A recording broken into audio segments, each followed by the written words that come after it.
presents the Screen Guild Players.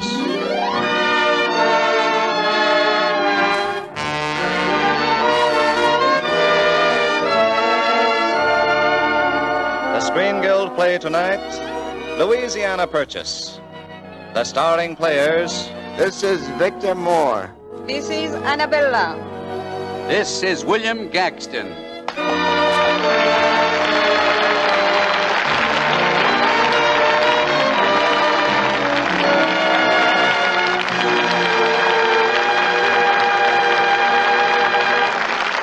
Tonight, Lady Esther presents the Screen Guild Players in their streamlined radio version of Paramount Pictures' Louisiana Purchase, starring Victor Moore as Senator Oliver P. Loganberry, Annabella as Marina von Minden, and William Gaxton as Jim Taylor.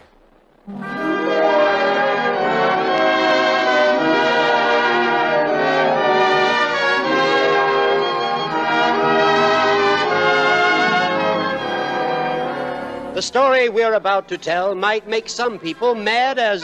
Well, we simply couldn't say it on the air. Unless it's clearly understood, our characters, both bad and good, are fictional, as is the whole affair. We hope that none of this is misconstrued. Our author is averse to being sued.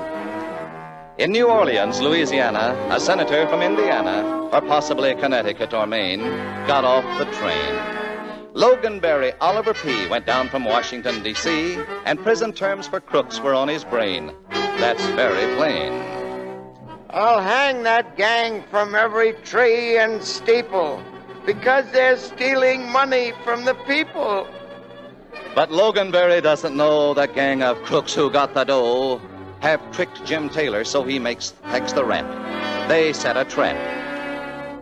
It's true, although the senator has blamed me, the Louisiana Purchasing Company framed me. Through his power of attorney, while our Jim was on a journey, the crooks made Jim the company's president without consent. I'd hate to spend my future in a prison, and every guy must save himself and his'n.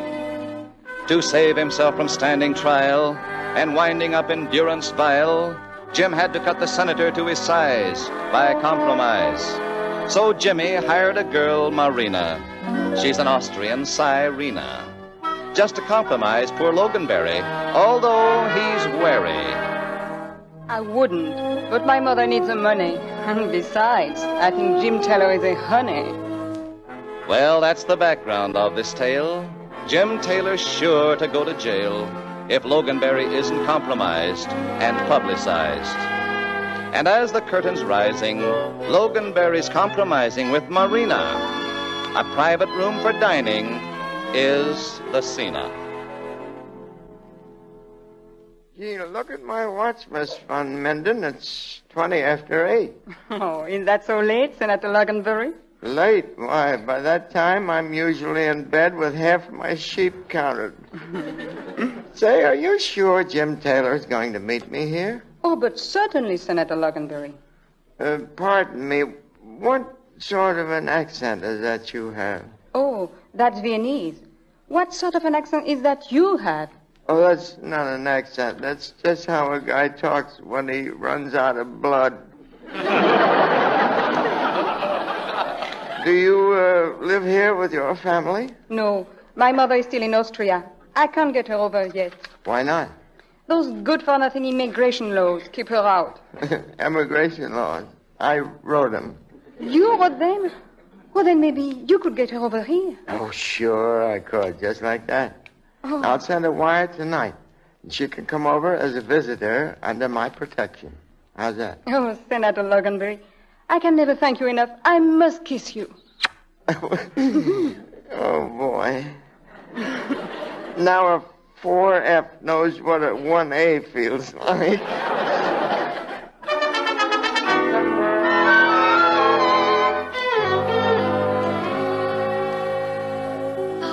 Everything is ready, Jimmy. Marina and Senator Loganberry are waiting for you in the special dining room. Is Marina making any progress with the senator, Madame Bordelais? Well, when I picked in there a minute ago, she was kissing him. Who are these men with you, Jimmy? Oh, these fellas, they're some fellas who frame you. They're connected with the Louisiana Purchasing Company. Now listen, you guys understand everything? Why not? Simple enough.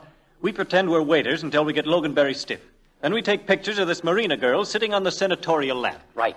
Now, you and the Colonel stay out here and load the cameras while I go in and load the senator. And don't forget, my name is Jocks. So don't call me Jimmy. All right, Jimmy. Now, Jocks, now listen.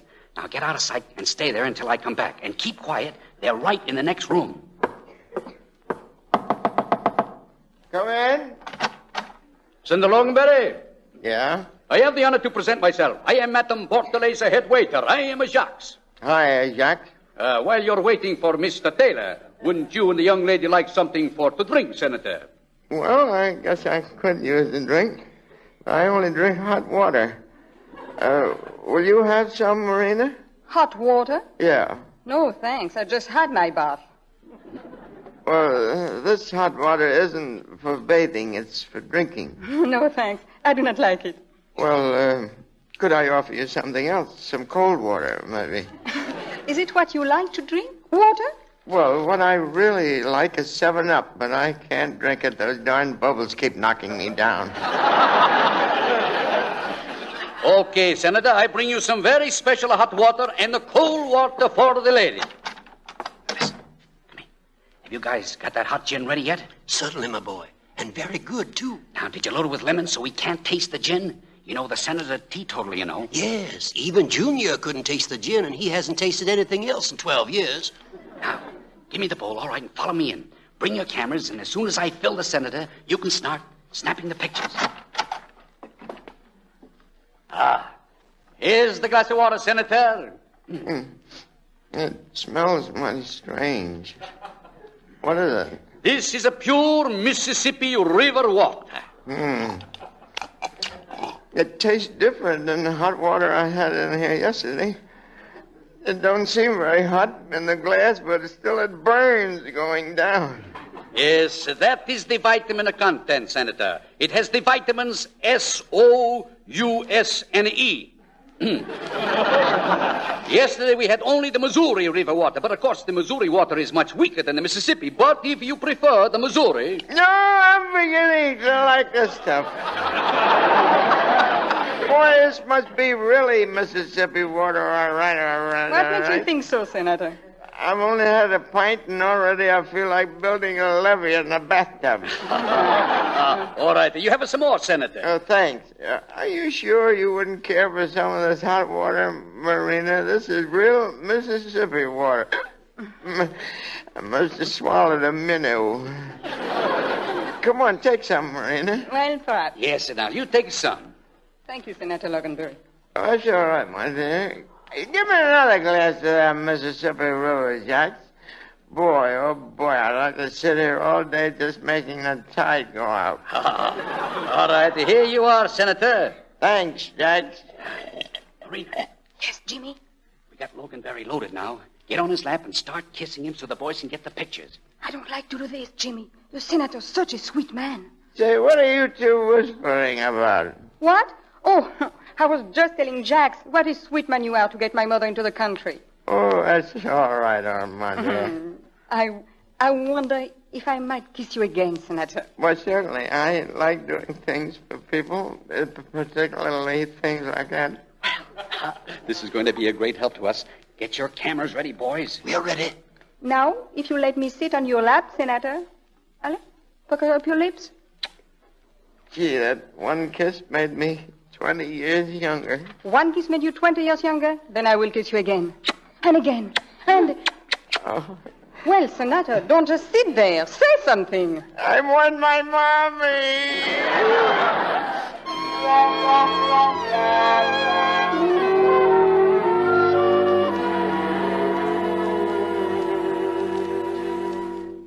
Oh, Jimmy, I feel so badly about those pictures we took of poor Senator Loganberry last night. But I like kissing him. Well, he won't be around long enough for you to get used to it. He's leaving? Yes, just as soon as he sees the pictures. Ixnay, and Cray. Now, here he comes now. Quiet, here he comes. Well, how are you there, Senator? My head doesn't feel so good, Mr. Taylor. You mean it feels a little big, huh? Well, this is the first morning I ever had to aim it to get it to a door. Oh, Oliver, I'm so sorry. Thank you, my dear. Say, Taylor, why didn't you meet me last night? Oh, I was there.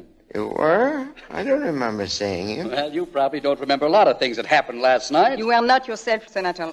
I wasn't? I wonder who I could have been. Well, just so you'd know, I took a few pictures, Senator, just for identification. Now, take a look at this. That looks like a drunk. Well, wait a minute. That looks like me. Yeah, it's either you or a reasonably plastered facsimile. But I was never drunk. I never had anything to do with liquor in my whole life. Well, then how did the girl get on your lap? Listen, with my lap, you can sit down anywhere in the room and you're on it. All I had last night was some Mississippi River water. I got a witness. Well, I'll take this picture and give you 3 witnesses and 6 points. But your own secretary can. That girl in the picture sitting on my lap. Marina, that's you. I'm sorry, Senator Loganberry. Oh, I begin to get it. It was all a frame-up. Marina was in on it. Well, we're willing to leave that to the American people. You mean you're going to print this picture? Well, I thought if you'd call off the investigation, I could forget about this picture. You know, there's a train pulling out at midnight. What do you say, Senator? Well, how do you like that? Yesterday I had some of that Mississippi River water. Today my name is Mud. You're a pretty smart fellow, Mr. Taylor. No hard feelings, Senator? You're not mad? No, I never get mad at anything that happens in politics. I can't afford to. I'm a Republican. Wait a minute, Oliver. You have nothing to worry about. There is nothing wrong about that picture. What do you mean, nothing wrong? It'd ruin me financially. It'll ruin me politically. Besides, they took me with my awful left profile showing. But, Oliver... Anyway, Marina, you'll get your mother into the country. You're still going to bring her over? No, I wouldn't stop it now. That'd be pretty cheap revenge, wouldn't it? Oh, no wonder I love you. What? The senator and I made an engagement last night, and this picture shows us celebrating before the marriage. Huh? You know I proposed, Oliver, and you accepted. Marina, are you double-crossing me? I'm double-crossing nobody. Can I help it if I fell in love? You fell in love with a 60-year-old foof? I am not a foof. I know it. I was being polite. Marina, you fell in love with a 60-year-old foof when I was around, a 30-year-old foof? I'm sorry, Jimmy. If we're engaged, this is blackmail, Taylor. Now, wait a minute, Senator. Couldn't you think this over and forget about this? Taylor, I can get you an extra 20 years for even suggesting it.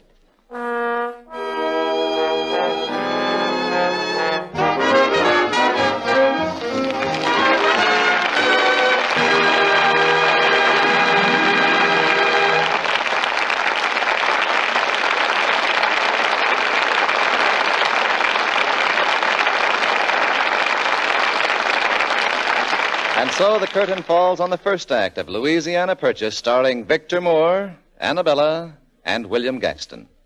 Before we begin our second act, a word from our hostess, Lady Esther. There's a famous doctor in New York, a psychiatrist, who says that lipstick is like laughter and face powder is like a tonic for the mind. He says that as a woman stands before her mirror applying cosmetics, and as she sees herself becoming more attractive, a change, actually a chemical change, takes place in her. Seeing herself look better makes her feel better. And so, concludes this doctor, who's made a life study of the human mind, using powder and makeup is good for a woman. Good for her in more ways than one. Now, if that's true of ordinary powder, it's especially true of Lady Esther face powder. Surveys show that more women use Lady Esther face powder than any other kind, because, they say, it's the most flattering powder they've ever used. But flattery is such a difficult word to explain. It's something you must see for yourself. Yes, you must see with your own eyes how Lady Esther face powder hides little lines and blemishes, actually covers up those tiny lines, and makes your skin look so much smoother and fresher.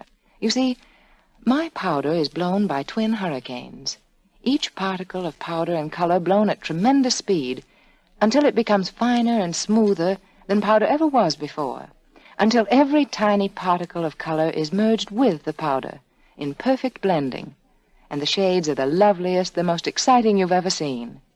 So if you want to see a real change in your appearance as you stand before your mirror, If you want to get a new lift out of the way you look, just try Lady Esther face powder.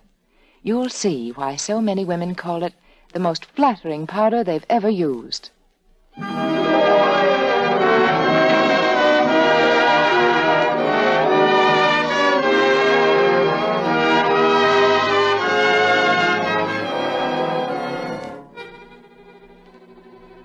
And now, the curtain is about to rise on the second act of Louisiana Purchase, starring Victor Moore as Senator Oliver P. Loganberry, Annabella as Marina von Minden, and William Gaxton as Jim Taylor. Bordelais! Madame Bordelais! Madame Bordelais! Who is it? Madame Bordelais! Oh, I'm so glad you're here. Who is it? Who is it? It's me, Jimmy. I know what you want to say. I'm a dirty double-crosser and no good. But it's all true, and I do not want to hear it. Goodbye. Oh, hello. That isn't what I want to say. No? No, Madame Bordelais told me all about your mother. And you forgiving me? I forgiving you. Please believing me. But you will go to jail. And just because I couldn't stand seeing Senator Logan being framed, even by you. Oh, well, what's 15 or 20 years? As long as I know you'll be waiting for me when I get out, you'll run up to me, take me in your arms, and kiss me like this. Oh, but you must not do this. It is not fair to either of us. Don't you like it? I love it. But I don't want to get used to it if I got to marry the senator. If you marry the senator, you'll get kissed on the forehead, like this. I don't say that's bad, but if you marry me, this is what you'll get. Think it over, honey. I'll check with you later. Right now, I've got to get over to Senator's room and see Madame Bordelais. Madame Bordelais? In Senator Logansbury's hotel room? Is it another frame-up, Jimmy? Well, could be, baby. Could be.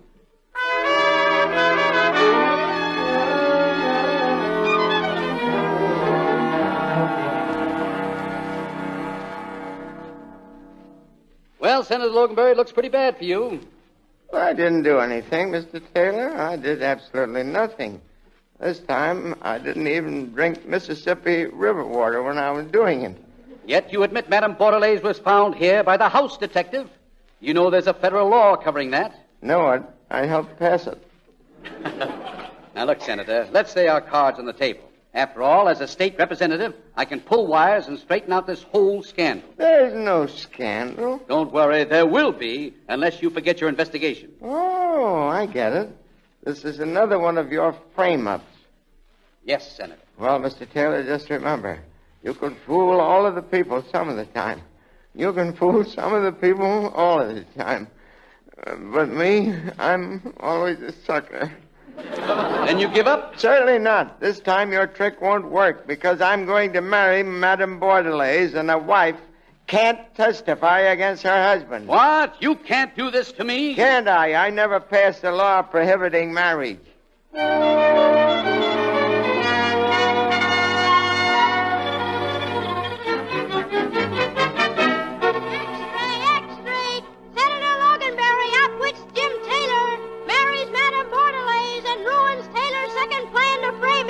Cupid trumps Taylor's last ace.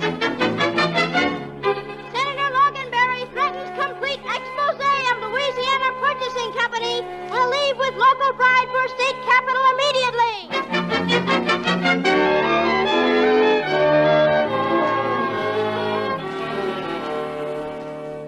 Madame Bordelais, Bordy, where are you? Oh, Jimmy. Oh, I'm so happy to see you, Jimmy. Marina, where's Madame Bordelais? She and the senator have left on their honeymoon, Jimmy. They are going to Baton Rouge. And now we can... Baton Rouge? Then he's going through with his investigation, and I'm going to Leavenworth. Now that he's gone, Jimmy, you can make marriage with me. We can be so happy forever and ever. Oh, sure. You don't seem very happy and delighted, Jimmy. Oh, I'm happy and delighted, all right. I wonder if we'd be able to see Niagara Falls from Leavenworth. I don't care about Niagara Falls. We'll go where you want to go. If you like Leavenworth better, we spend our honeymoon in Leavenworth. I don't know. I kind of hate to go to jail on a honeymoon. You know, there's no privacy. But, Jimmy, you won't ever have to go to jail. You mean I got a 4F from the parole board? I just got a beautiful idea, Jimmy. We have to go to the state capitol right away. Then you are going to do what I saw Jimmy Stewart do in a moving picture. What do you mean? When Senator Loganberry tries to bring his charges against you at the state capitol, you will get up and filibuster. Filibuster? Filibuster? Oh, you mean filibuster? You know, talk a lot. Oh, you spill a mean mouthful yourself, baby. You just keep talking until Senator Loganberry has to leave. He can't stay very long because he has to get back to his own state to run for re-election. He told me so when we were engaged. Then throw yourself into some traveling clothes, baby. We're on our way to Baton Rouge.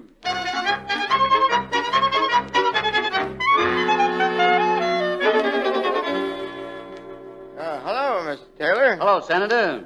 I hardly expected to see you here in the State House without a couple of deputies dragging you along on your subpoena. Well, I think I've got an ace in the hole. Well, it better be a big ace because it's an awful big hole. Well, you won't know how big that hole really is, Senator, until you fall into it. Well, no matter who wins, Mr. Taylor, I still want to thank you for everything you did for me. After all, without you, I never would have been married. And Will the House please come to order? Next on our agenda, gentlemen, are certain charges brought against the Louisiana Purchasing Company and members of the local government. Charges brought by Senator Oliver P. Loganberry. Mr. Speaker! The chair recognizes the gentleman from New Orleans. But, Mr. Speaker, I raised my hand before he did. Besides, I'm bringing the charges. Don't worry, Senator. This filibuster won't last forever. Did you say filibuster? That's right, Senator. I'm going to be talking from now on. Gentlemen, I want to start this auspicious occasion by reading a few thousand words on the glories of the South. Gone with the Wind by Margaret Mitchell. Page 1, chapter 1. Second day of filibuster by finishing Gone with the Wind. Starts on Sears Roebuck catalog. Have you ever stopped to think of what the mail order catalogs have meant to this nation, gentlemen? They brought light, learning, and lingerie to every village and farm in America. These books taught America the difference between a front lacer and a back lacer. Here, for instance, on page 199 is a splendid front lacer for $2.95. Pre-shrunk rayon lace around the edges and no way stretch. Gorgeously This styled. is your news reporter, Truman Bradley. Jim Taylor's filibuster has been going on now for 3 days.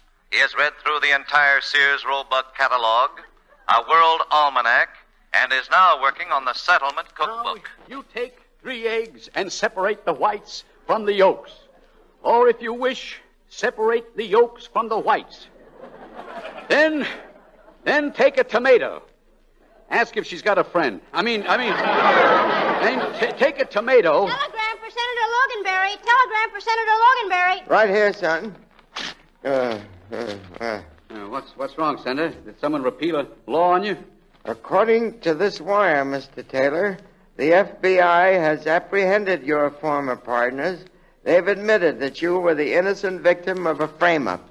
Now, you aren't by any chance trying to make me the innocent victim of another frame-up, are you, Senator? Not at all. I'm going to turn over all the evidence I've gathered and let your state legislature prosecute those crooks. Well, that's mighty white of you, Senator. No hard feelings about this filibuster? No, but if you'll pardon me, I better get started back home or I might lose my senatorial seat. Well, happy landings, and you're certainly built for it. Oh, Jimmy, my Jimmy, I heard. Isn't it wonderful? I knew it would work out for you, just like for Jimmy Stewart. Yeah, but as soon as we get married, I think I better get out of politics and go back to working for a living, Marina. I do not mind politics, Jimmy. Besides, we will be safe when we raise a little Marina and a little Jimmy. That will be one for the Democrats and one for the Republicans. Oh, well, what happens in case there's a third party? Mrs. Loganberry and I are conducting that investigation.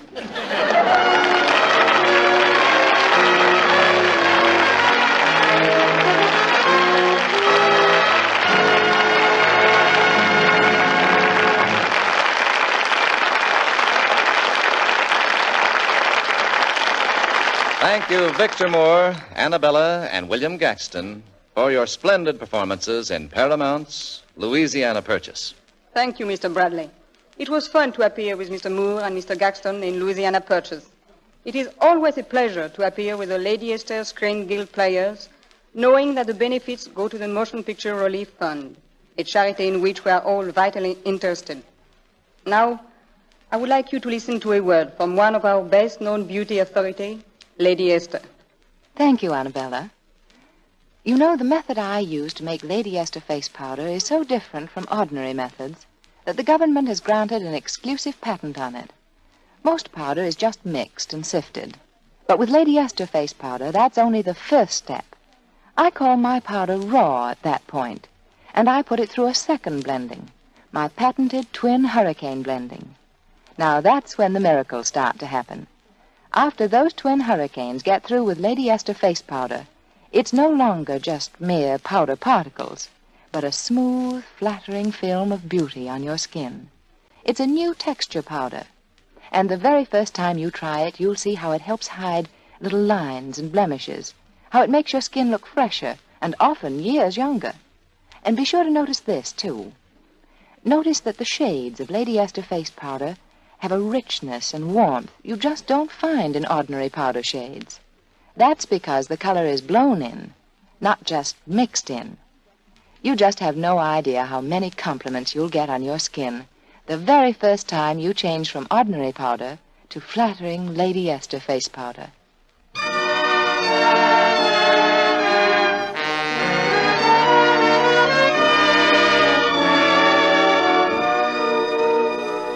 And now, Victor Moore has a word for you. Next week, Lady Esther will present one of the most beautiful and heartwarming stories that has come out of this war. This, above all. And it stars Virginia Bruce and Herbert Marshall.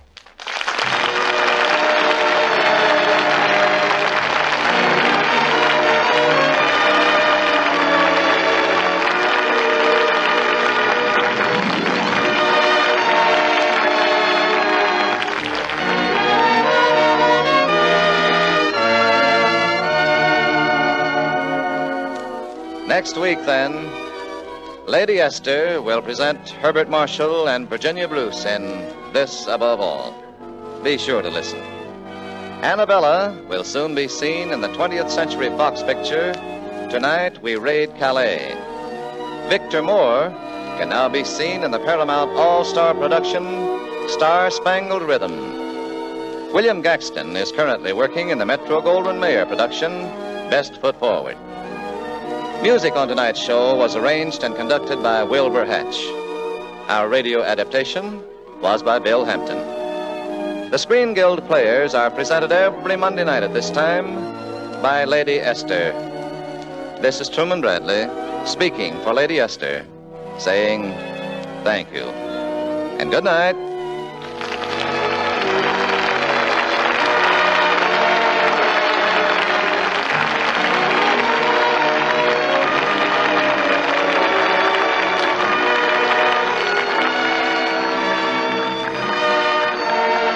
This is the Columbia Broadcasting System.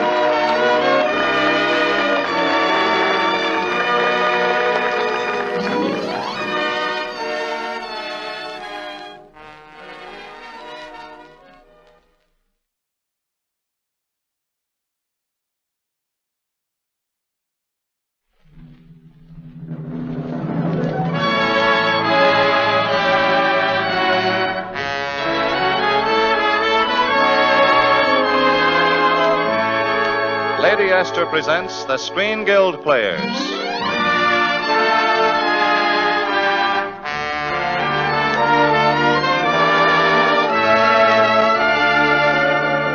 The Screen Guild play tonight, This Above All. The starring players. This is Herbert Marshall. This is Virginia Bruce. This is Alan Mowbray.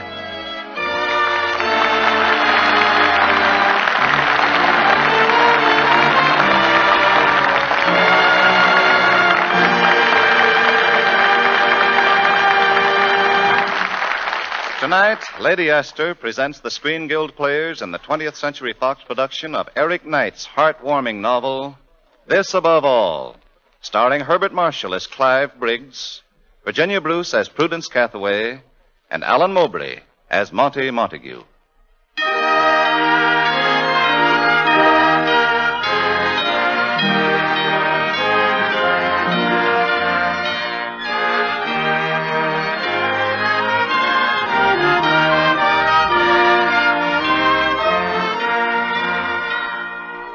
England in June 1940. Britain's island safety is a myth. The war is lost. And still the bulldog sets his jaw and hangs tenaciously on. Men and women, rich and poor, maid and mistress, work side by side. Old lines forgotten in the common cause.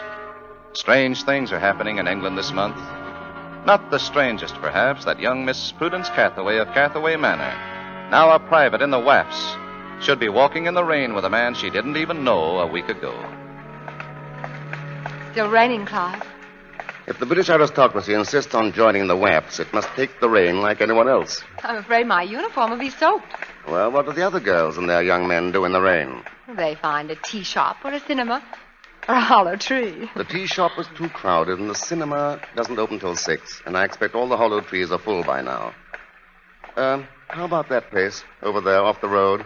Well, that shed? Well, your bus won't be along for a good half hour. Yes, I know, but... Can't you ever forget your name is Prudence? Should I? I believe it's indicated. If you hope to get dry.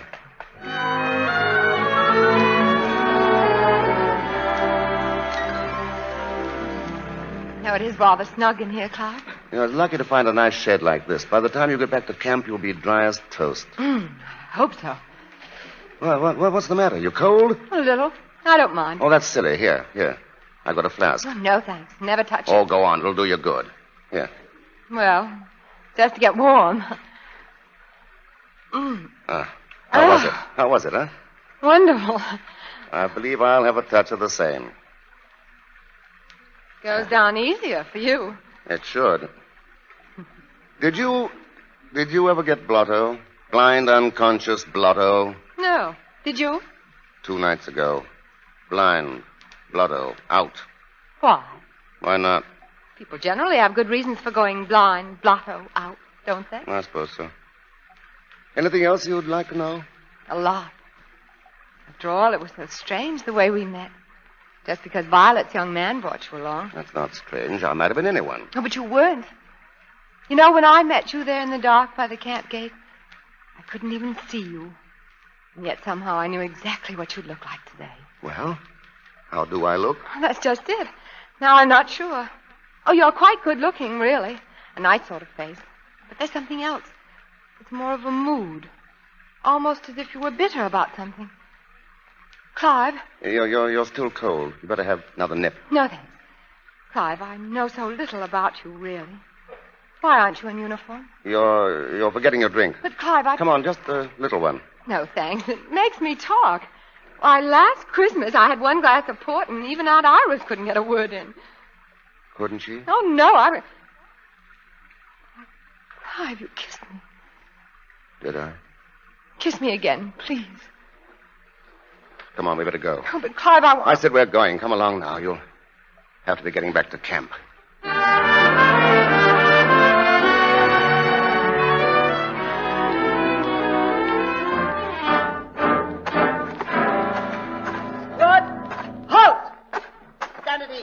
The bus will be here in a minute.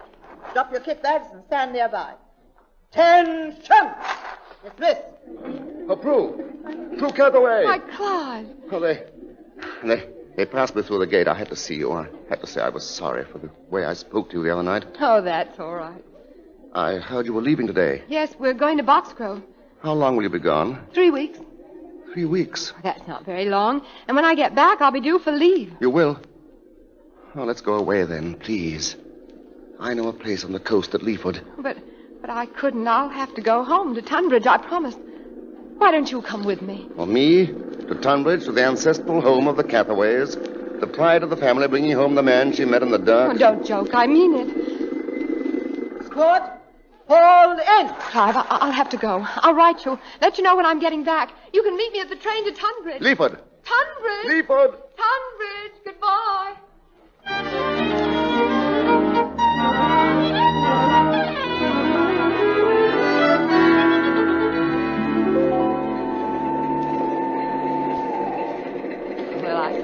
people would call this fate.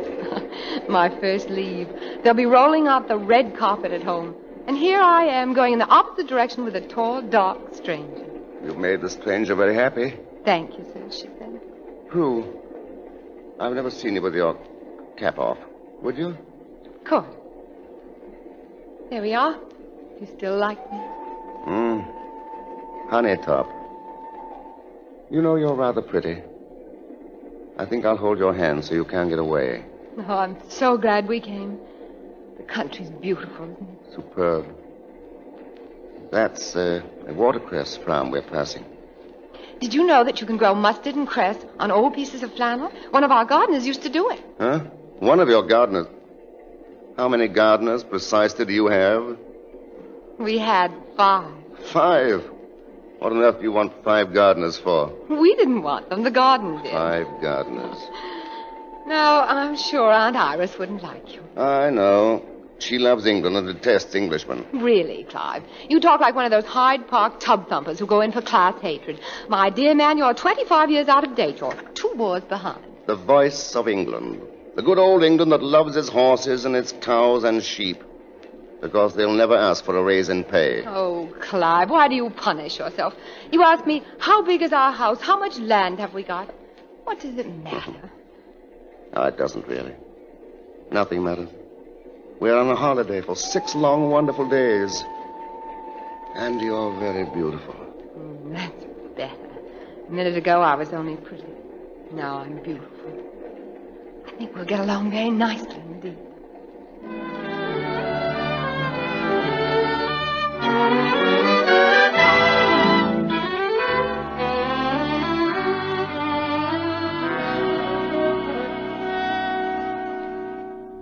This is it. Prue, it's the Coach and Horses Inn. Do you like it? Oh, Clive, it's beautiful. Is it very old? Very. Dates back to smuggling days. Well, there you are, Mr. Briggs. Oh, Ramsbottom, it's good to see you. Expected you on the early train, sir. Telegram came for you this afternoon. It's at the desk. Oh, I'd better have a look at it. I hope you'll like it here, miss. I'm sure I will. Do our rooms face the sea? I saved 2 of the best, though we're fair empty the way they've been leaving us today. Your guests have been leaving? Been a bit on the jittery side since the Huns took Calais. They were over Portsmouth last night. Some folks think we'll get it here. Oh, I hope not. Couldn't make no guarantee, miss. Last one went this morning. Mrs. Cathaway, it was a... Cathaway? Mrs. Iris Cathaway. Cathaway Manor. You know her, miss? Well, you see... Well, Prue, we're in luck. They're going to rustle us a bit of late supper. Ramsbottom will need our bags, you know. Yes, sir. Just go in for them, sir. Quite a character, isn't he? Clive, when is the next train out? Well, tomorrow noon, I think. Why? I'm going back. Back? But we just... Please, I can't explain now. I think I'll go to my room. I'm sorry. Won't you have any supper? No, thanks. Good night. I'll see you in the morning.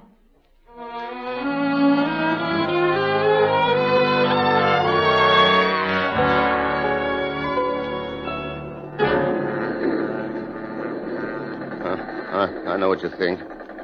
But I'm right. Come on, you fool. There aren't any more. Clive! It's no good. It's no good. Come on. You don't want to die here, do you? Clive! Clive, what is it? What? Who's that? It's me, Prue. The air raid woke me up. I heard you calling out. Calling out? What was I saying? Horrible things. What is it, Clive? Why don't you tell me? It's nothing, really. Sometimes when I get overtired. Ack-acks. Pretty heavy. We're in for it, I think. Listen. You can hear the planes. About 6 of them flying low. How can you tell? By the sound. Did you learn that in France? You did, didn't you? You were in the army. Doesn't matter. I'm out of it now. Were you wounded? No, I was ill. Oh, Clive, I'm so proud of you. Proud? I'm proud you were there. They're getting closer. I'm afraid I'm not very brave. Nonsense. You are brave. And very beautiful. No. I'm even afraid of Aunt Iris. That's why I wanted to go. You mean just because of Aunt Iris? We nearly ran into her here. funny how lovely and innocent a thing like this can be when no one knows about it. And then suddenly Aunt Iris appears and it all seems sordid and shabby. That was very close. The closer the better. It's 1 chance in a million for 2 bombs to land in the same spot. It was worse than this at Dunkirk, wasn't it? Yes, it must have been 100 times worse. Clive. Yeah? I'm so glad you were there. Is that all? No. I'm glad you're here now. Glad we're both here. Everything seems clean and fine again. No Aunt Iris around? She doesn't matter now. You see, I've changed my mind. We're going to stay.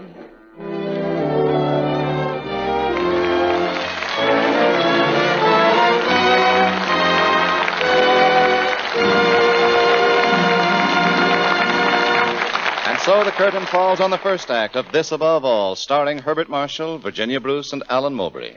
Before the curtain rises on the second act, a word from your hostess, Lady Esther. Whenever I receive letters from women who tell me they're getting a little older and they wonder what they can do about it, I always write and tell them that getting older can be a lovely, a gracious thing. It's looking older than you actually are. That's the treacherous thing. Now, people always think of dry, flaky skin that's beginning to show tiny lines around the eyes and mouth as a sign of age. Yes, even though the dryness and little lines may just be due to wrong skin care. So be sure to keep your skin from drying and from making you look older than you are. And here's how.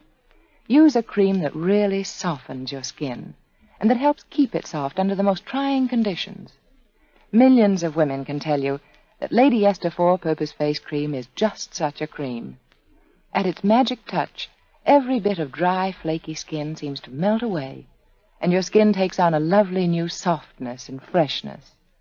But softening the skin is only one of the 4 important things Lady Esther Face Cream does. It also cleans your skin. Cleans it so thoroughly that no trace of dirt remains, and it makes your skin look fresher by helping nature refine the pores. Many women say their skin looks younger after the very first application. So you see, all you need is this one cream, Lady Esther Four-Purpose Face Cream, for a fresher, younger-looking skin. Try it, and see how quickly your friends and your family start looking at you with new interest.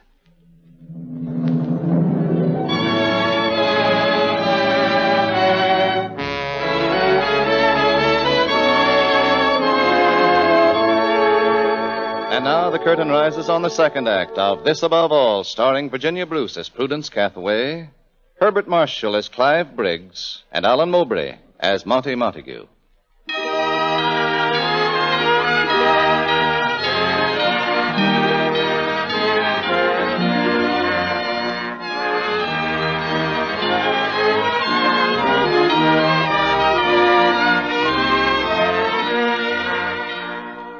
It should have been a happy week with the sea for Prudence and Clive, for the lovely young girl on leave from the WAFs and the bitter, moody man, almost a stranger at times with whom she'd come away.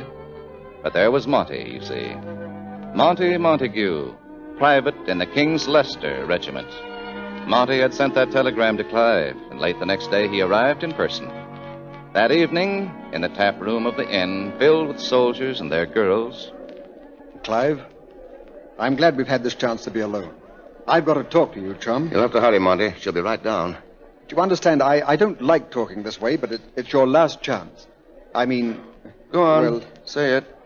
All right, you may as well face it. Absent without leave is one thing. Desertion is another. You had a month's sick leave. It was up 3 weeks ago. Clive, we've been pals a long time. You can save your breath, Monty. I'm not going back. Oh, but now listen to me, Clive. I've had affairs like this myself. She's a nice enough girl, but... She's a very nice girl. And don't forget it. Besides, she's got nothing to do with it. Nothing. I'd made up my mind before I met her. Well, if it isn't her, there's no sense to it at all. You must be crazy. I don't think so. Oh, now let's talk sense, Clive. Every one of us gets sick and tired of it sometimes, ready to clear out and never go back. But when the time comes, we always go back. They all do. Oh, but you don't understand. It's not what you're talking about. It's nothing to do with being afraid or tired or sleeping in the mud or going without food. It won't even be put into words. It's just there, inside. And nothing can change it. Well, I don't know what I'm going to tell the captain. Monty, he says. Monty, you're his pal. Go and find him and bring him back. If he's not here by Monday, I'll have to post him as a deserter. And he's too good a man to have his life ruined. I'm sure it's very kind of the captain. Too good a man to have his life ruined. Those were the captain's very words. I guess he hasn't forgotten what you did at Dunkirk. You're up for a medal, you know. I'm sorry, Monty. It's good of you to go to all this trouble, but I'm not going back.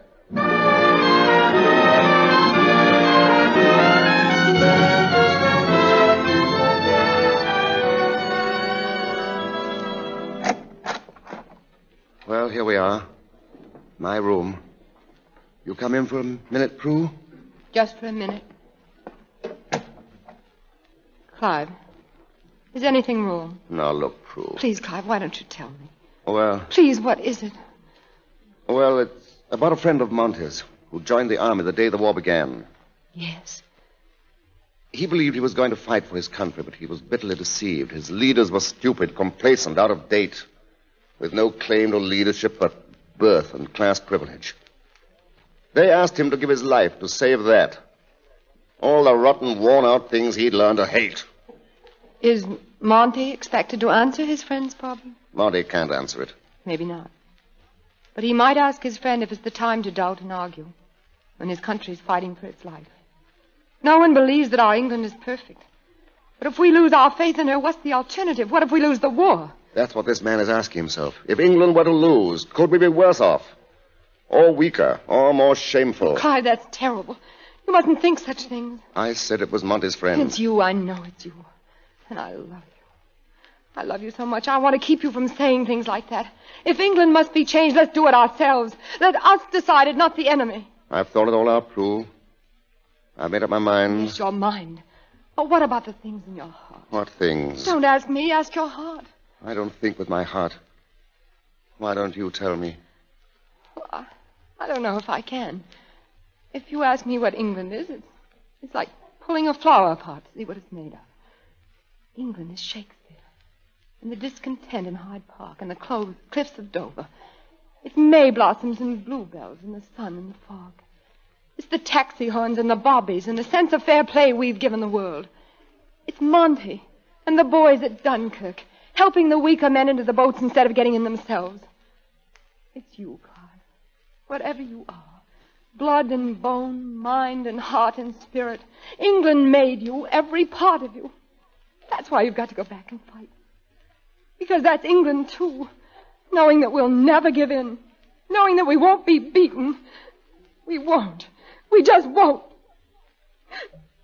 Oh, my dear. I'm sorry, Clive. I'd better go to my room. What I need is a good night's sleep.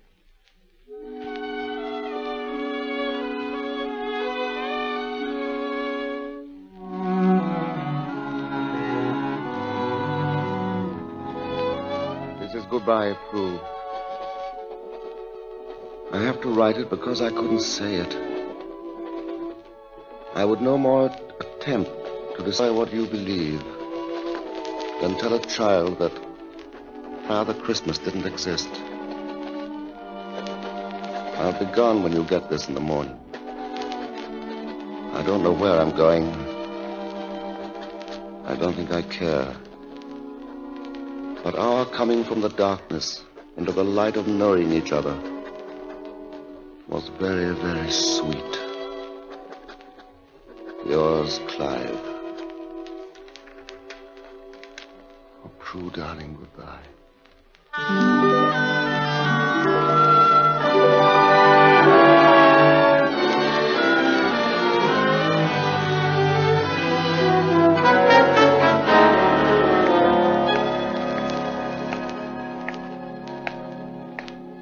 This is England, Clive. Bluebells and May blossoms and sun and fog. Buy some asters, mister. Only a shilling the bunch. No, thanks, no.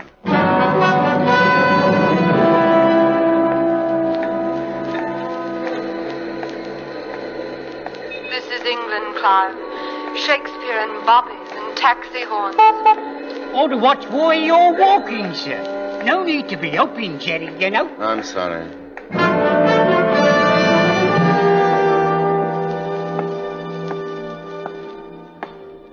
This is England, Clive. Monty, the boys at Dunkirk. You, Clive, you. Here, Rain. Mind your shoulders. Look like they're coming over again. You've got to find some cover, sir. Oh, thanks, sir. Yes, what is it? I'm sorry to trouble you. Oh, no trouble at all. Come right in. You're welcome to what shelter we have. Thank you, but it isn't the raid. I'd like to use your telephone.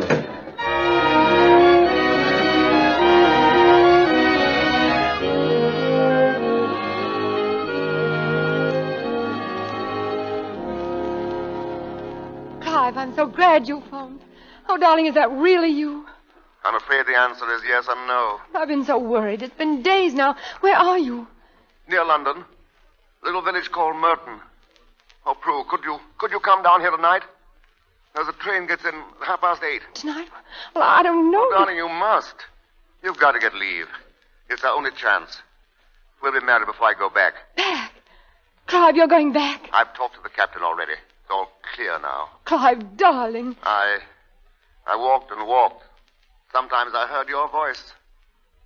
Oh, Prue, I love you so much. Clive, say it again. You know, you've never said it before. I love you. And you will come down. Yes, I'll get away somehow.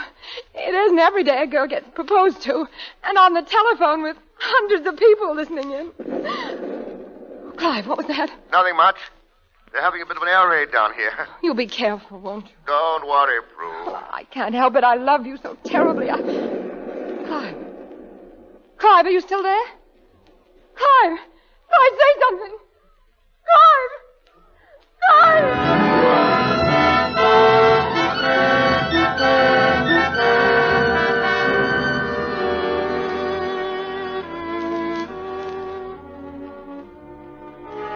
Look now, miss. Don't you think you should try to get some sleep?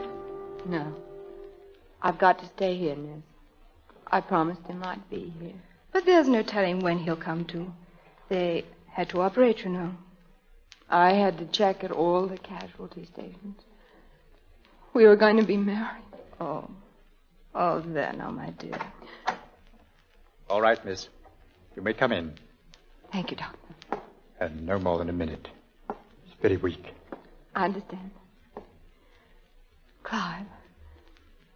Prue. Don't try to talk, dear. I couldn't get to the station. Yes, I know, darling. So I came to you. I've always come to you. I always will, whenever you ask. Prue. My darling Clive. Prue. I'm afraid he can't hear you. Doctor, he can't. You were going to be married, weren't you? Yes. And suppose you get some sleep and come back again, say, the day after tomorrow. And if you bring the minister along, I'd like to give the bride away myself.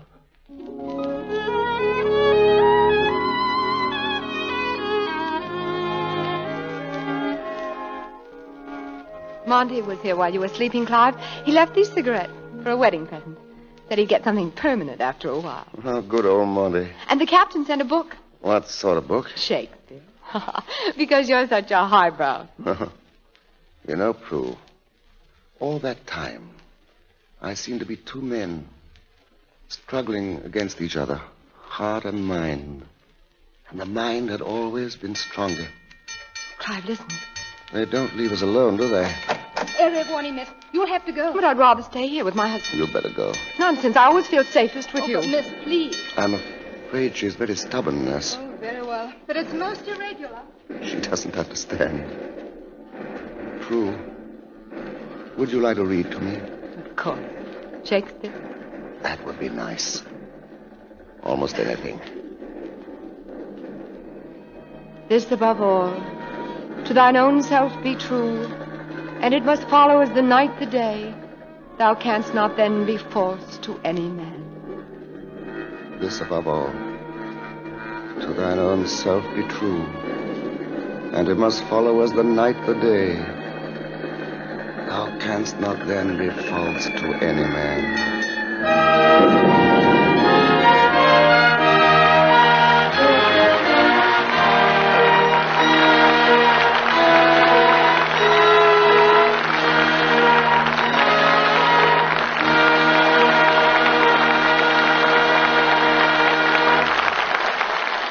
our deepest gratitude and appreciation for your fine performances, Miss Bruce, Mr. Marshall, and Mr. Mowbray. Thank you, Mr. Bradley. Just to have a hand in the telling of this above all is an exciting and heartwarming experience. And I think our audience will be interested in what Mr. Marshall will tell you about tonight's play and its author. But first, I would like you to listen to a word from one of our best-known beauty authorities, Lady Esther. Thank you, Miss Bruce. I have an important word for our listeners. When you look in your mirror, does your skin say, "Hello there, see how smooth and fresh I look today"? Or does your skin seem to reproach you, seem to ask you to please do something about the dryness, the flaking, the rough spots here and there? Now, if that's the case, well, I don't say that Lady Esther Four-Purpose Face Cream will give you a gorgeous skin overnight. But here's what I do say. If you use Lady Esther Four-Purpose Face Cream twice daily, you'll soon have a softer, fresher skin. A skin that makes your heart sing for joy when you look in your mirror. And remember, this one cream is all you need, even if you're doing war work and your skin is taking extra punishment these days. Because Lady Esther Face Cream takes care of 4 important needs of your skin all by itself. 1, it thoroughly cleans your skin. 2, it softens your skin. 3, it helps nature refine the pores. And 4, it leaves a perfect non-sticky base for powder. So is it any wonder women all over the country write and tell me that Lady Esther Four-Purpose Face Cream has helped make their skin look younger, yes, smoother and younger than it's looked in years? Why don't you try it and enjoy the thrill of discovering a fresher, more youthful-looking you in the mirror? And now, Herbert Marshall. The story of this above all will be unfinished if in the telling of it we are to say nothing of the man who wrote it. His name was Eric Knight, and only a few weeks ago he passed on. He died in the uniform of his adopted country. The title of his story becomes the finest tribute to his memory, for, above all, Eric Knight was true to himself and to all the things in which he believed. Next week, the Lady Esther Screen Guild players will present Stand By for Action, the most exciting story of the Navy ever written. It will star Brian Donlevy, Chester Morris, and Charles Lawton. The stars appearing on tonight's program have donated their services for the benefit of the Motion Picture Relief Fund. Herbert Marshall can soon be seen in Metro-Goldwyn-Mayer's production Faculty Role. Music on tonight's program was arranged and conducted by Wilbur Hatch. The Screen Guild players are presented every Monday night at this time by Lady Esther. This is the Columbia Broadcasting System.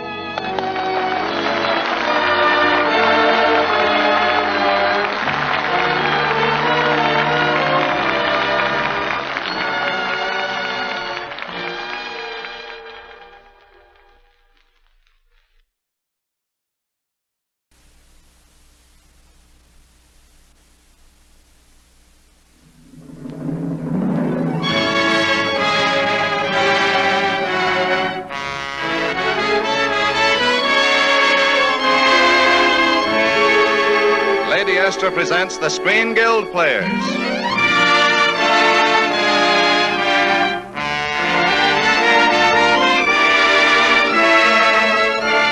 The Screen Guild play tonight, Stand By for Action. The starring players... This is Charles Lawton. This is Brian Donlevy. And this is Chester Morris.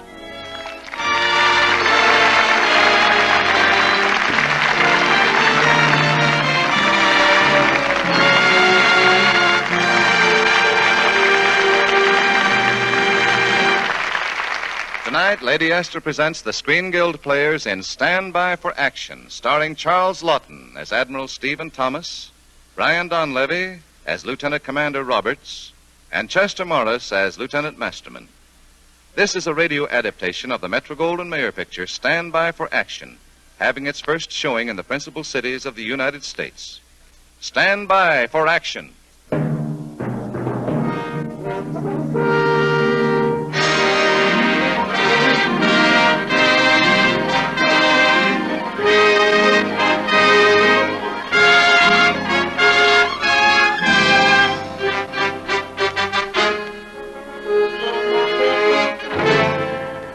On December 7th, 1941, out of unsuspecting skies, a day of infamy dawned.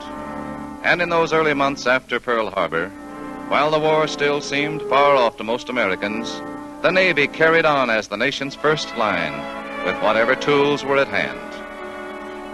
Our play tonight is about a destroyer, the USS Warren, brought back from a ship's graveyard and recommissioned to serve her country in its neediest hour. It is the story, too, of the Warren's officers. Lieutenant Commander Roberts, commanding the Warren, of Lieutenant Masterman, Commander Roberts' executive officer, and of Admiral Stephen Thomas, who recommissioned the Warren. By authority of the Secretary of the Navy contained in orders of May the 21st, 1942, I hereby recommission the USS Warren in the naval service of the United States and deliver her to her commanding officer. Mr. Roberts, the USS Warren is placed in commission and is delivered to you, sir. I accept command, sir. Officers and men, your ship, the Warren, is now commissioned by the United States Navy to fight our enemies. You make up its crew, regulars, reservists, recruits. As you pull together, as you become a smoothly functioning machine, as through your spirit you make this ship live, so will our country live. For the time we must fight this generation's war, partly with last generation's ships. The Warren is old, called back from its honorable retirement to fight again, but it is a glorious ship with a great history. There was another old ship in the United States Navy practically falling apart. She fought an action with a brand new blue ribbon frigate. When she was shot to pieces, on fire, dismasted, the captain of the enemy frigate hailed her to ask if she had struck her colors. Her answer to that question has been the #1 watchword of the American Navy for 150 years. You may remember her name, Bonham Richard. Captain John Paul Jones, a farmer's son, commanded. Her answer was, I have not yet begun to fight.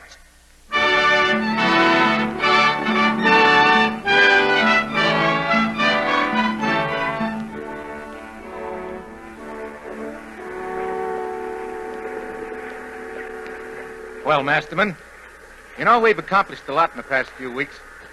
The Warren's beginning to shake down now. She's becoming a warship, and you couldn't want a better crew. You're being a little optimistic, sir.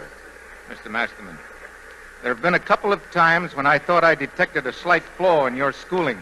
Well, if you mean I'm not a graduate of the Pollyanna School, you're right. I don't know what they taught you at Harvard, but the Navy teaches a man to do the best possible job with whatever tools are at hand. I suppose that's from John Paul Jones, too, sir. No. That's from Martin J. Roberts. Beg your pardon, sir. The radio operator's instructions were to show you this message at once, sir. It's very important. Thank you.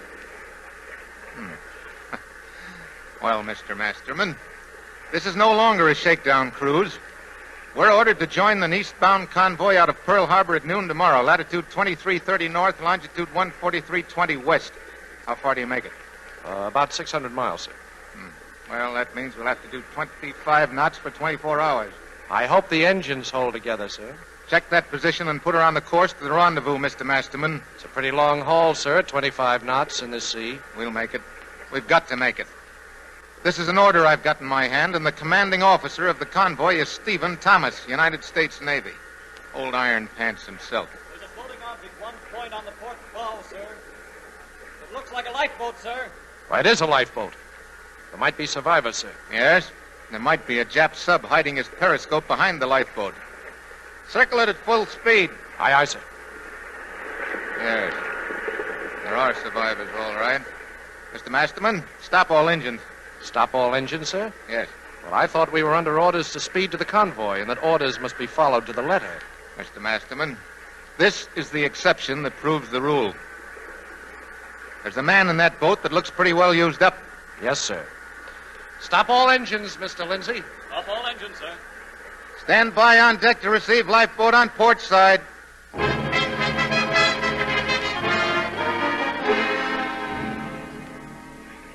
Come on, men. We can't stay here all day. You've got to get the men aboard. What's going on down there in that lifeboat? Well, sir, It looks like we made a hole. Made of...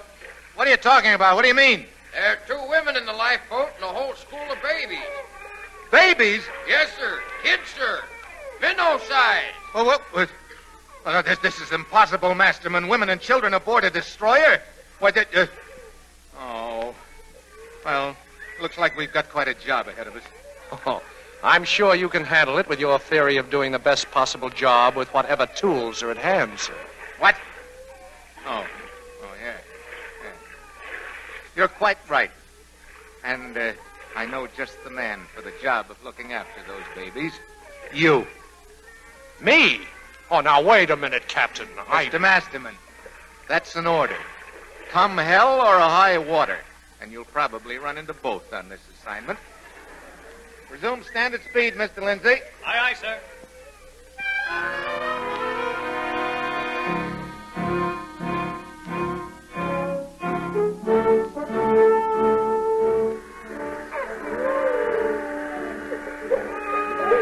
It looks like some of you men will have to take care of more than one baby. Put all the little ladies on the port side and all the little gentlemen on the starboard. We'll stow them one to a bunk and rig netting around them so they don't tumble out. Yes, sir. And tell the cook to make up some warm milk. They'll quiet down once they have some chow. Where are the women, Jakes? Right over there, sir, by that bar. Thanks. Guess I'd better take care of them next. Yes, sir. I'm going to have some of the officers double up so that you ladies can use their rooms. Oh, thank you very much, Lieutenant. You make a wonderful foster father. Yes. Well, aren't you ladies a little young to be the mothers of 20 babies? Poor children. They're evacuees from the maternity hospital in Honolulu on their way to the mainland. Oh. Our ship was separated from the convoy, and they got us at night. I see. Well, I've heard of 3 men in a boat, but 2 women and 20 babies. Is there a doctor on board? No, I'm sorry. Only a pharmacist's mate. Oh, but I... Well, now, don't worry. We'll take good care. Well, I'll have to stay and take care of Well, this. we'll take care of your friend. I'll see that she's moved at once. But I can't leave her. She needs help desperately. Well, I'm afraid I must insist. You're practically out on your feet yourself. Now, come with me. Jenks. Yes, sir? Take the other lady to Mr. Martin's room.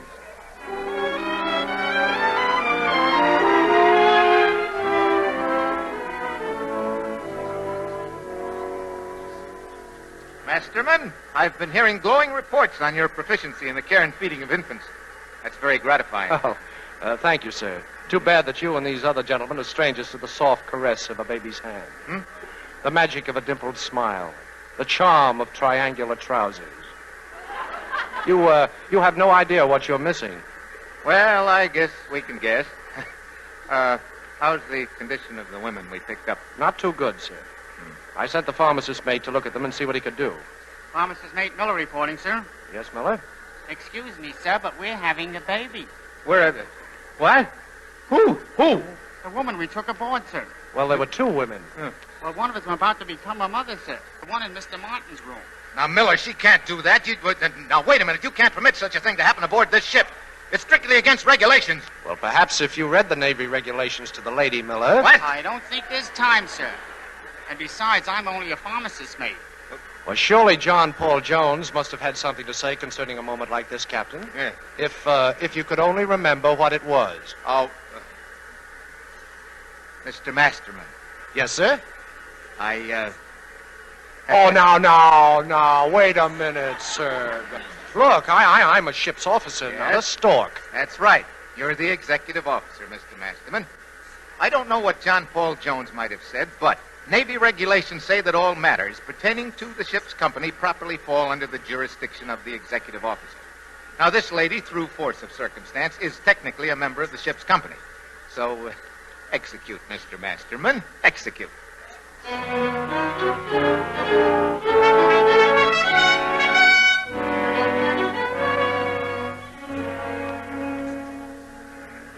Well, the launching's complete, sir.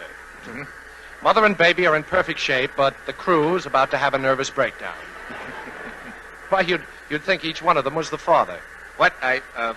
It's a boy, sir. Well done, Masterman. Strictly according to regulations, sir. Uh-huh. By the way, the convoy's been sighted on the starboard bow. I wonder how the Admiral's lumbago is acting. Not too well. He's already signaled for an explanation of our being an hour late arriving. I'd like to know what he would say when he gets my answer.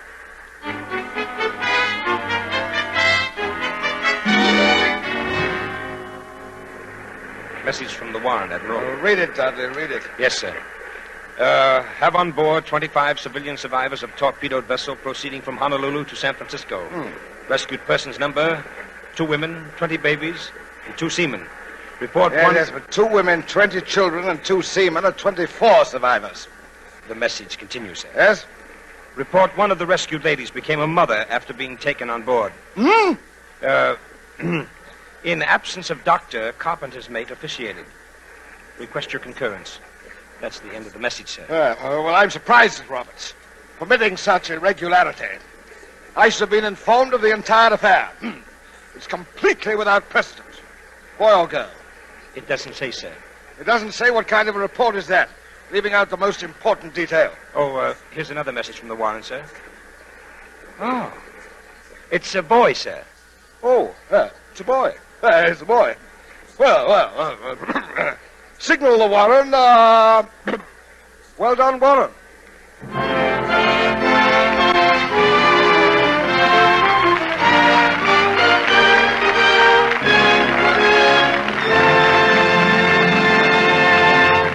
And so the curtain falls on the first act of Stand By for Action, starring Charles Lawton, Brian Donlevy, and Chester Morris. Before the curtain rises on the second act, a word from your hostess, Lady Esther. I recently met a girl who has a tomboy job in an aircraft plant. Now, tomboy jobs are jobs given to girls who are small enough to climb over the wings of a plane or to connect wires in hard-to-reach places. And this girl likes it. She says it's fun. But she was awfully discouraged for a while about the effect all the grease and dirt was having on her skin. Even though she gave her skin its usual care, it just wasn't enough. She said she'd never seen her skin look so sallow and dull. So she did a very sensible thing. She changed her method of beauty care. She changed to Lady Esther Four-Purpose Face Cream, and she's so happy now. For even though her skin takes more punishment than ever, it's actually more attractive than ever. But that's what every woman has a right to expect from a cream that takes care of not one, but 4 essential needs of the skin. Why, every time you use Lady Esther Face Cream, it's like giving your skin a whole beauty treatment. For here's what happens. First, and this is so important, you get your skin really clean. You whisk away every last trace of grease and dirt. Second, Lady Esther Face Cream softens your skin, helps relieve the dryness that often causes little lines. Third, it helps nature refine the pores. And fourth, it leaves a perfect non-sticky base for powder. So why not change to this one cream for the complete care of your skin? See how different Lady Esther Face Cream is from any cream you've ever used. How it leaves your skin so radiantly fresh that the very years seem to lift away and you suddenly look more youthful and a lot more attractive.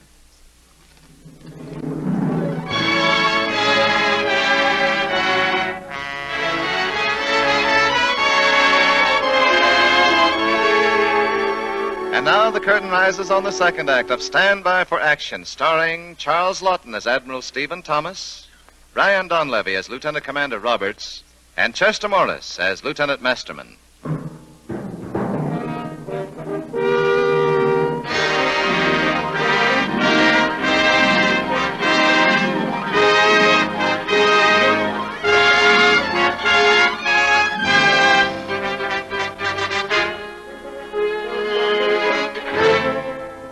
As the convoy, carrying its load of women, children, and wounded men, steams eastward across the Pacific, we join Admiral Thomas aboard his flagship, the cruiser Chattanooga. Gentlemen, I give a month's pay to see Masterman surrounded by all those babies. Masterman? Oh, yes, he's my ex-junior aide. He's quite a fella. Always made me feel a little uncomfortable, as if my necktie weren't on straight or something. What's the matter with him, sir? Nothing that a cruise on the Warren and a bunch of babies won't cure. Another message from the Warren, sir. Well, read it, Dudley. Yes, sir. Second lady passenger about to become mother. Condition unfavorable. Request concurrence and medical advice. Now, look here, Dudley. This sort of thing must stop. I'm fighting a war, not running a lying-in hospital. Aye, aye, sir. Shall I transmit that message to the Warren, sir? Certainly not. Well, Dr. Stone, go on. Say something. Say what? You heard the message. The Warren wants medical advice. Well, sir, offhand, I don't know exactly what to say. Stone, are you or are you not a doctor? I am a naval surgeon, sir, not a baby specialist. Now, if the woman had only broken her neck or something more in my line... Stone, she is having a baby. The Warren is waiting. Well, I'll have to look it up. What shall I tell the Warren, sir? Tell the Warren to delay everything. My senior surgeon is reading a book. Aye, aye, sir.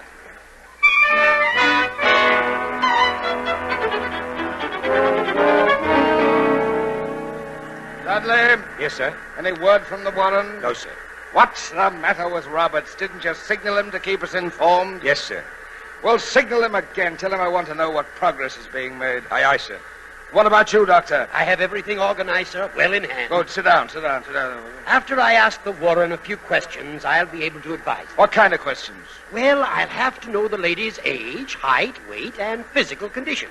Then I must know if this is her first child and whether or the not... Warren makes a simple request for medical advice, and you answer with a demand for a detailed history of the lady's life? Well, how can I give intelligent instructions if I don't know the case history? Doctor, a short while ago, another baby was born on the Warren with the assistance of a carpenter's mate who didn't even know the patient's name.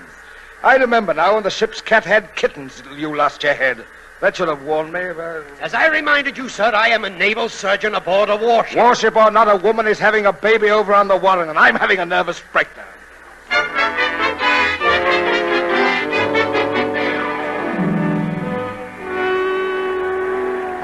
How is Mrs. Collins, Masterman? Worse. Too bad. I'm sorry there isn't something more we can do to help her. There is something you can do, sir. What? Transfer her to the Admiral's ship. Get her in the hands of a real doctor. That's the one thing we can't do, Masterman. We'd have to bring both the Warren and the Chattanooga to a stop. That would be inviting disaster. You know, I keep thinking of that girl's husband, inviting disaster every time he flies his plane off the deck of that carrier he's on. I'd hate to tell him that the Navy considers saving the life of his wife and baby too great a risk. Masterman, he's doing a job. So are we. Yeah, I know. You can't make decisions based on sentiment or humanity. You seem to be forgetting that the convoy is carrying hundreds of women and children and wounded men who might be placed at the mercy of the enemy. Risking the life of any one person must always be subordinated to risking the lives of many. When you achieve command, Masterman, you'll find that it'll be necessary to make many decisions that will be personally unpleasant to you. You will also find it necessary to carry out an order. And our order is to protect the left flank of this convoy.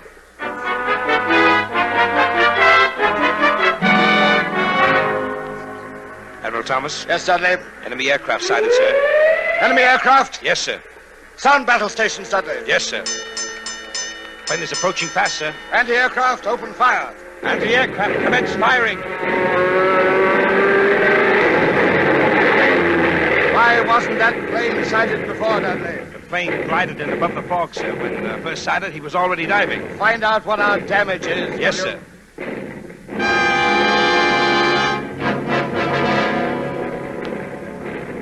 Ship's damage control officer reports our plane catapult disabled and the steering gear out of control, sir. Well, we must do something, confound it. Can't stay here all day with my stern shut off. That plane was launched from an enemy capital ship that's somewhere out here in this blasted fog. They're doing all they can, sir. It's a nice kettle of fish, hit in the tail with a sneak punch by a slant-eyed Beelzebub. Enemy battleship sighted, sir. Float on the starboard bow. I see it. Jap, Yoshimoto class. Commence firing. Aye, aye, sir. Number 1 and 2 turrets, commence firing. A Jap battleship. All my life, I've been praying for a crack at one of those pagoda-masted buzzards. And here I am, winged in the tail, sailing in circles like a blasted merry-go-round. Signal the convoy to scatter. Aye, aye, sir. Signal the Warren I'm out of control. Yes, sir.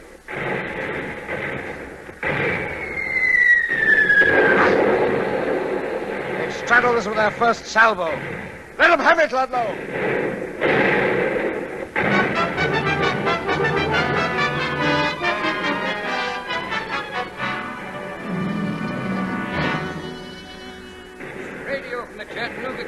Roberts. She's out of control. Well, that puts it up to the Warren. Mr. Masterman, I'm going ahead at full speed. Tell the engine room to make smoke. We'll lay a smoke screen between the Jap and the convoy. Aye, aye, sir. We'll reverse course to the left. They've opened fire on us with their secondary batteries, sir. Well, fire back at them. Aye, aye, sir.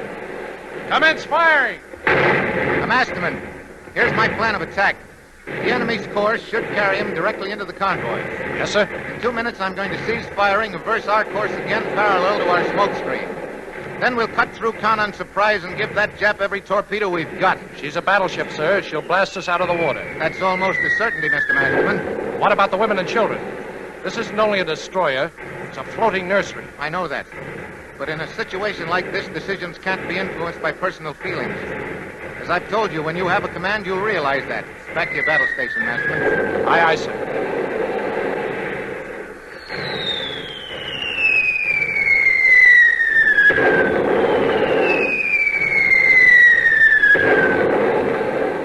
Mr. Masterman, Captain Roberts has been hit. He watch you.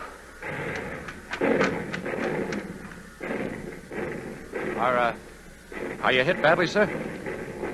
Masterman, it looks as if you've achieved command sooner than either of us expected. Any orders, sir? Oh, you know the plan of attack, Harvard. Go ahead. Rock 'em and sock 'em.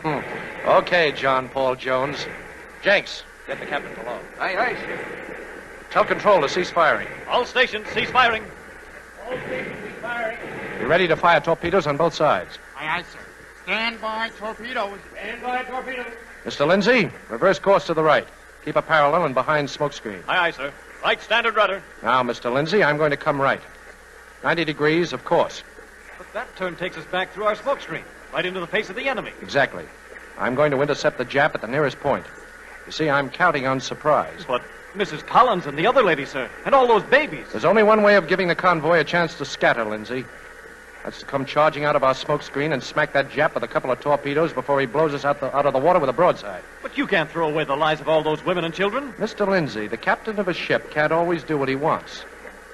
If you ever get command, you'll realize that. Yes, sir. We're about to enter the smoke screen, sir. Steady as she goes. Steady, sir. Fire torpedoes when ready. Target angle 290. Target angle 290. Stand by, tubes 2 and 4. Fire 2. Fire 2. Fire 4. Fire 4. Stand by, tubes 1 and 3. Stand by, tubes 1 and 3. Fire 1. Fire 1. Fire 3. Fire 3. We hit her with the first 2, sir. Good work. Yahoo! There go our magazines, sir. That's fine work, Lindsay. Now take over and slow to standard speed. I want to go below and see how the captain's making out. Aye, aye, sir. Oh. Hello, Masterman. Well, how are you feeling, sir? Oh, much better, thank you. How's everything with you? Everything's under control, sir. Fine. Total casualties, 12 men wounded, all taken care of. Good. Forward gun disabled, otherwise no serious damage. Mm-hmm. No casualties to the women and children. I think that's all, sir. Mr. Masterman, sir. Please come with me at once. It's very urgent.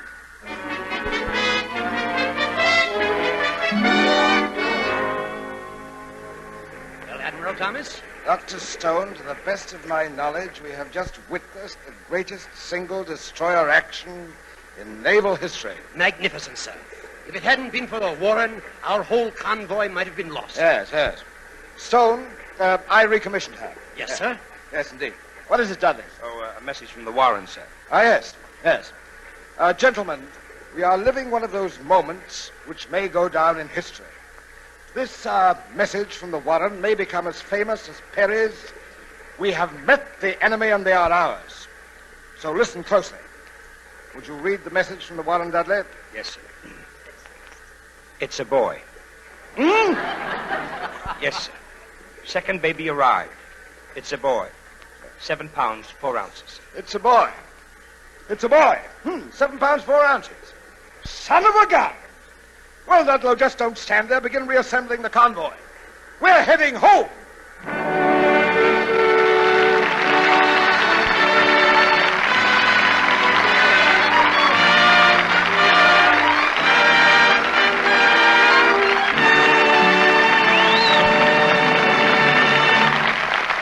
that brings down the curtain on a great story brought to life for you by Charles Lawton, Brian Donlevy, and Chester Morris. Thanks to you all and to our excellent supporting cast.